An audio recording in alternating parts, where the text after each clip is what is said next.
Just when you thought it was over, it wasn't. Apple just recently released the new Airpods Max, which were rumored earlier to be called something like the AirPods Studio.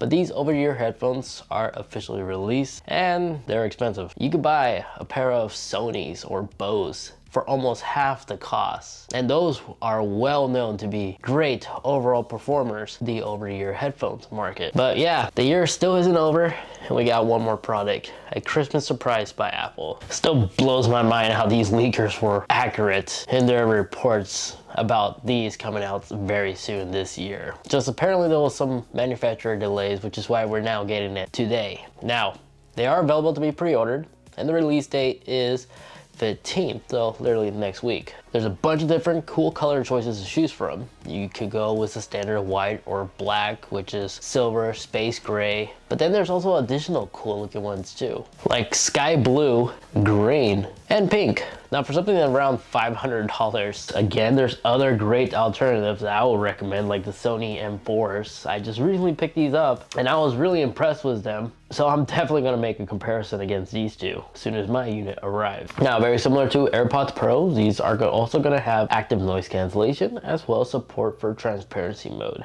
Unique things that I've found is that not only is the structure of the headset made out of some very interesting materials, as it is made out of aluminum grade, it seems like, but there actually is a digital crown that looks exactly the same as the digital crown that's found on a newer model series Apple Watch. So hopefully it does give you haptic feedback. And this design allows you to fine tune the audio levels that you really want, like a real legit dial. Then the power button on top, again, looks like the same, very similar power button that's found on this newer series Apple Watch.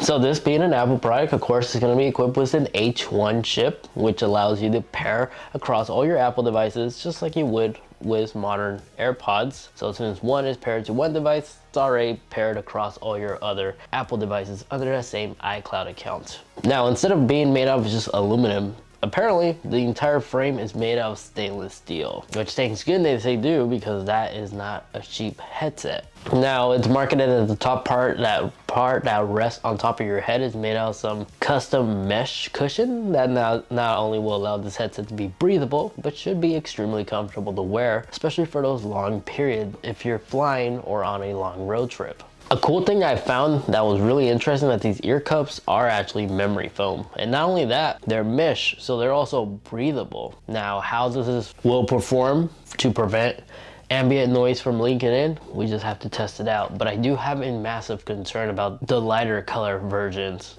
I personally picked up the space gray, as I previously mentioned, but one of my HomePod minis that I recently picked up is the white one, and it's already getting dirty, even after I only touched it like once or twice. Hopefully the white color, the silver option headphone, doesn't suffer the same issue, where your ear cups will, over time, get dirty. Now, an impressive highlight that's on Apple's website is that the drivers are 40 millimeters, which, just like any other brand, of course they're gonna say it's supposed to sound incredible, with great bass, rich mids, and deliver crisp highs. But the design is really unique and interesting. One thing I've seen that Apple has been doing a great job with is their HomePod, especially the large HomePod. Their audio team always come up with the weirdest design to somehow let their devices sound absolutely incredible. And this also includes the regular AirPods Pro. And of course, they should also have the spatial audio that's also being used currently on like the AirPods Pro.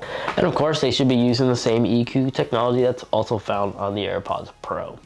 So this led me to believe that yes, if you do end up picking up a pair of these Airpods Max headset, just like wine, Apple's going to continue updating the firmware and giving us new features. Because if we look back, the AirPods Pros, just the standard AirPods Pros, they just recently received these features and it works fantastic. So I'm pretty sure we're gonna see more additional features get added over time with the AirPods Max. So I guess that's a good selling point why somebody may want to consider the AirPods Max over like Sony's or Bose.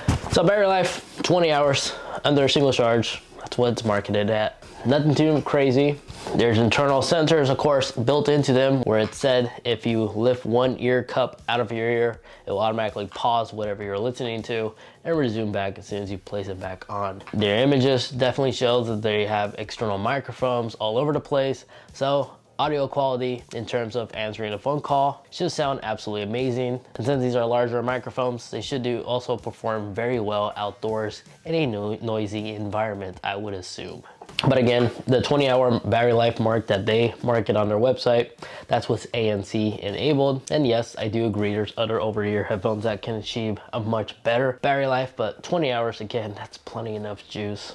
There is this oddly questionable looking case that attaches onto them, which will put the headset actually in some kind of low power mode. And other additional hardware inside, of course, they're gonna have gyroscopes inside. That's how it's able to achieve the spatial audio effect, where if you're listening to audio through an Apple TV, your phone, or your iPad, or even on your laptop, as soon as you move your head away from the display, the audio will shift towards the direction that your display is facing you. So it's giving you that 3D immersion, full surround sound feel. Again, AirPods Pro have this and it works surprisingly very well. And I'm pretty sure it sounds a lot better with these over-the-ear headphones, since they have a much larger driver. So my conclusion, I have no idea if this charges with a micro USB, which I hope not, a USB-C, let's just say that, I forget I said micro, a lightning port, or maybe it uses some wireless G charging technology with those weird staying power case. So it might just charge wirelessly. I searched everywhere for this information, I couldn't find it. But besides that, again, I already picked up mine, should be arriving next week.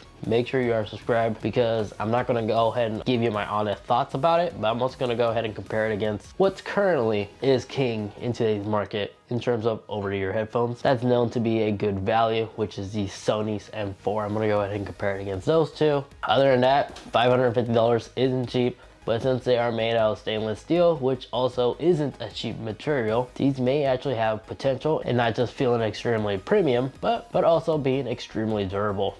And you betcha I'm gonna go ahead and pair these up on an Android device and see what kind of features do we maintain or lose on different operating systems. I'm also curious to know if I could pair these up to a PlayStation 5 or an Xbox Series X. However, I do have one concern. There's no mention if this will even be water resistant or have a water resistant rating, so you can actually take it with you to the gym or do outdoor activities. So that's another thing I definitely want to test out. Yeah, stay tuned for those experiments. So make sure you are subscribed. Hey, if you'd like to see more, you may be interested in VR gaming. If you want to know how that's like, you can go ahead and watch this video over there. It's like actually recently went ahead and compared the PlayStation VR paired up to a PlayStation 5 against another popular VR headset, the Oculus Quest 2. And then that video over there, that's just a video that YouTube is suggesting specifically for you.